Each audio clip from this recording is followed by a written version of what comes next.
एकनाथ शिंदे साहेबांनी योजना ही चालू केली होती. नाही उद्धव ठाकरे. नाही कशी चालू केली होती? आनंदाचा शिदा.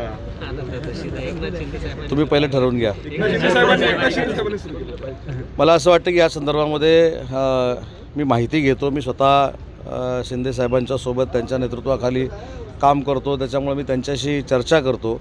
मुख्यमंत्री महोदयांशी आम्ही चर्चा करू आणि त्याच्यानंतर याच्यावर बोललेलं योग्य आहे. मनोज जरांगेंनी पहिल्यांदा शरद पवारांवर टीका केली की मराठ्यांचं वाटोळं शरद पवारांनी केलं. पहिल्यांदाच टीका केली आज शरद पवार मनोज जरांगे. आता पूर्वी का केली नाही तुम्ही विचारलं पाहिजे ना त्यांना. पहिल्यांदाच केली म्हणजे पूर्वी नाही केली ना. पूर्वी का नाही केली याचं उत्तर मी कसं काय देऊ शकतो. पण एक मात्र नक्की आहे की मराठा समाज असेल किंवा ओबीसी समाज असेल, त्यांचं कुठेही कमी होणार नाही, कुठेही त्यांचं काही काढून घेतलं जाणार नाही, ही सरकारची भूमिका आहे. जो एक वेगळ्या पद्धतीचा गैरसमज ओबीसी समाजामध्ये पसरवला जातो आहे, त्यांना देखील मी सांगू इच्छितो की ओबीसीवर कुठचाही अन्याय होणार नाही, ही भूमिका स्वतः मुख्यमंत्री आणि दोन्ही उपमुख्यमंत्र्यांनी मांडलेली आहे.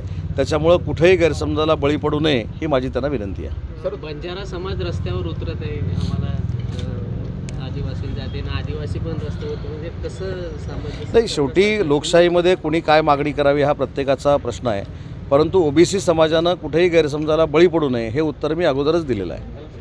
ते दुर्दैव आहे आणि मी देखील निषेध करतो. भूषण गवाई साहेबांसारखं महाराष्ट्रातलं एक नेतृत्व सरन्यायाधीश म्हणून काम करत असताना अशा पद्धतीचा तिथं भ्याड हल्ला होणं हे निषेधासच पात्र आहे. त्याची आम्ही निंदा करतो आणि ज्याने कुणी हा हल्ला केला आहे त्याच्यावर कडक कारवाई करावी ही आमची मागणी आहे. ते काय नाही. आपण ज्या कार्यक्रमासाठी आलो आहे त्या कार्यक्रमाबद्दल पहिलं बोलू.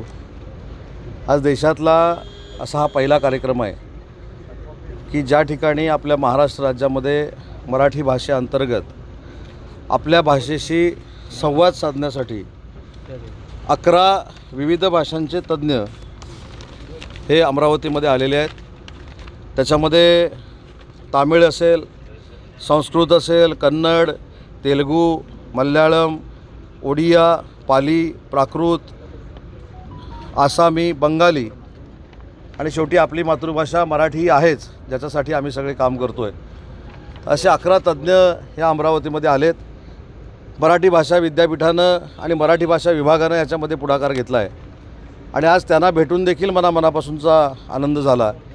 आणि या कार्यक्रमामध्ये एक आधुनिक प्रयोग जो आम्ही केला आहे तो म्हणजे आजपर्यंत लोकसभेमध्ये भाषण केल्यानंतर 2 भाषांमधनं ट्रान्सलेशन व्हायचं, पण देशातला हा पहिला कार्यक्रम आहे की बोलल्यानंतर 11 भाषेतनं आपल्याला त्याचं ट्रान्सलेशन बघायला मिळतं आहे, त्या स्क्रीनवर आपल्याला बघायला मिळतं आहे. पुढे जाऊन 11 भाषेतनं ते ऐकायला येईल अशा पद्धतीची टेक्नॉलॉजी आपल्याला विकसित करायची आहे.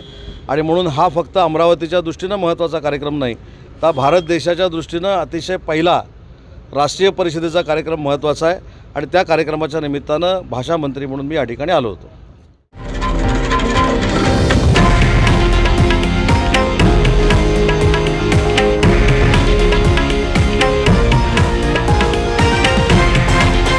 हे आहे देशातील नंबर 1 न्यूज नेटवर्क आणि आपण पाहत आहात TV9 मराठी, एकमेव.